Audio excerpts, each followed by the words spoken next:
Assalamualaikum warahmatullahi wabarakatuh. Nama saya Muhammad Atar Farid Mukhtar.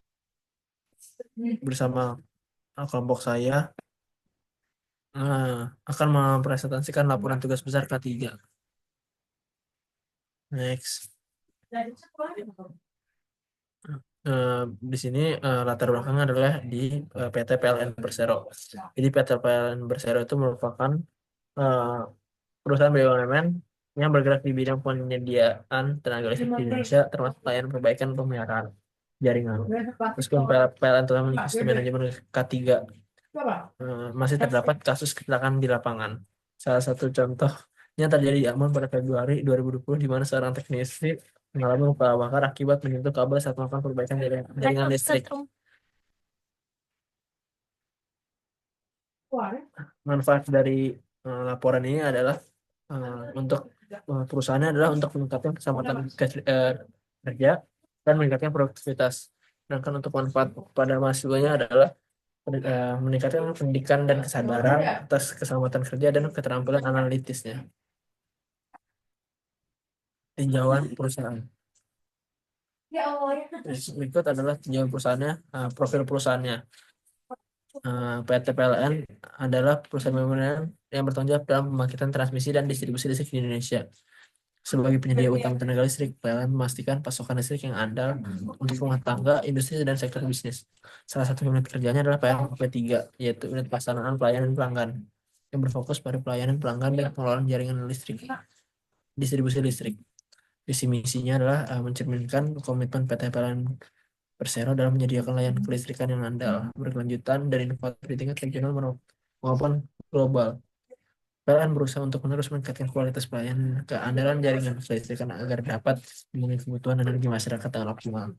Misinya adalah menjalankan bisnis kelistrikan dan bidang lain yang terkait, berorientasi pada kepuasan pelanggan, anggota perusahaan, dan pemegang saham, menjadikan tenaga listrik sebagai media untuk meningkatkan kualitas kehidupan masyarakat, mengupayakan agar tenaga listrik menjadi pendorong kegiatan ekonomi, serta menjalankan kegiatan usaha yang berwawasan lingkungan.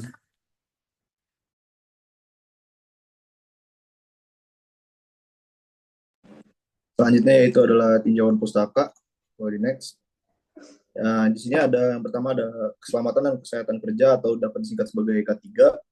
K3 ini bertujuan menciptakan lingkungan kerja yang aman dan bebas dari risiko, kecelakaan maupun penyakit akibat kerja. Menurut ILO, K3 melindungi tenaga kerja dari risiko yang dapat mengganggu kesehatan dan produktivitas. Dalam industri kelistrikan, K3 sangat penting karena teknisi lapangan menghadapi risiko yang sangat tinggi seperti sengatan listrik, jatuh dari ketinggian, dan lain-lain. Selanjutnya yaitu adalah prinsip-prinsip yang diterapkan pada K3. Yang pertama itu ada pencegahan atau mengutamakan tindakan pencegahan daripada penanganan kecelakaan kerja atau dapat disebut sebagai eliminasi juga.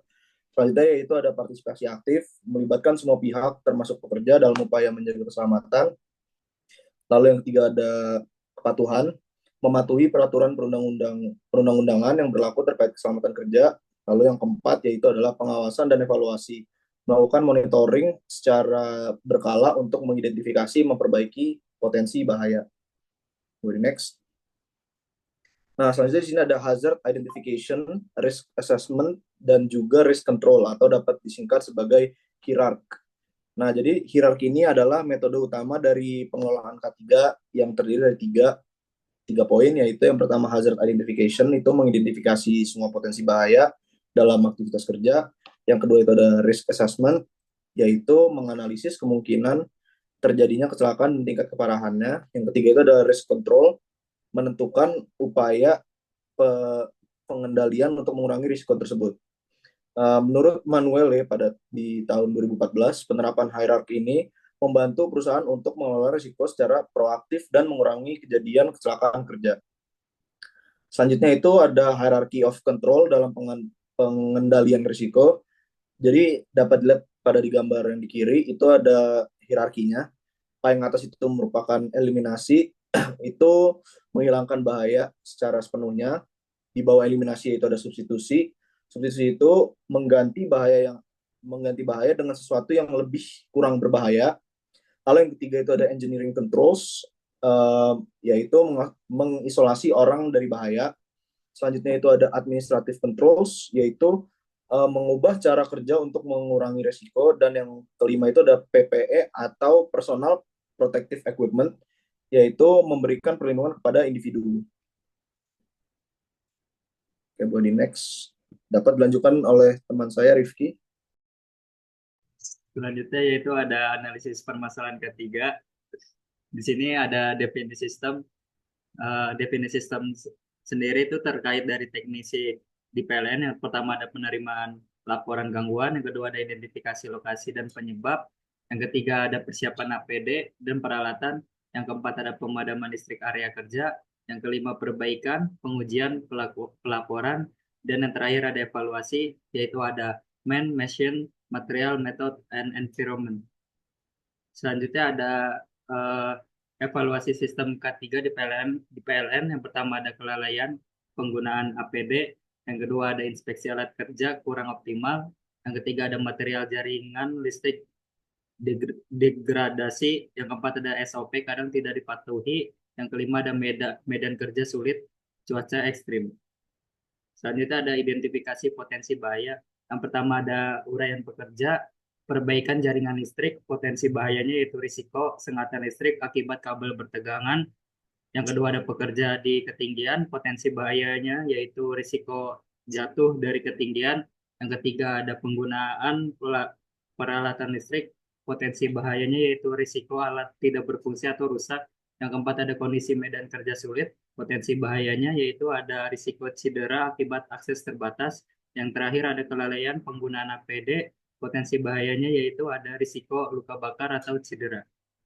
Selanjutnya ada analisis potensi bahayanya. Yang pertama ada kabel bertegangan mengalami luka bakar, kematian. Yang kedua ada permukaan licin atau cacat buruk mengalami patah tulang. Yang ketiga ada alat tidak terawat mengalami cedera fisik dan luka bakar. Yang keempat ada tangga licin atau akses sulit mengalami cedera serius. Yang kelima ada tidak pakai APD mengalami cedera dan luka bakar. Selanjutnya ada evaluasi risiko potensi bahayanya. Yang pertama itu ada perbaikan jaringan listrik, tingkat risikonya high. Yang kedua ada pekerjaan di ketinggian, tingkat risikonya medium. Yang ketiga ada penggunaan alat listrik, tingkat risikonya ada medium juga. Yang keempat ada kondisi medan kerja sulit, tingkat risikonya high. Dan yang terakhir ada kelalaian penggunaan APD, tingkat risikonya high. Rancangan usulan pengendalian yang pertama itu ada pastikan pemadaman listrik sebelum perbaikan. Yang kedua ada gunakan rambu dan pembatas area kerja.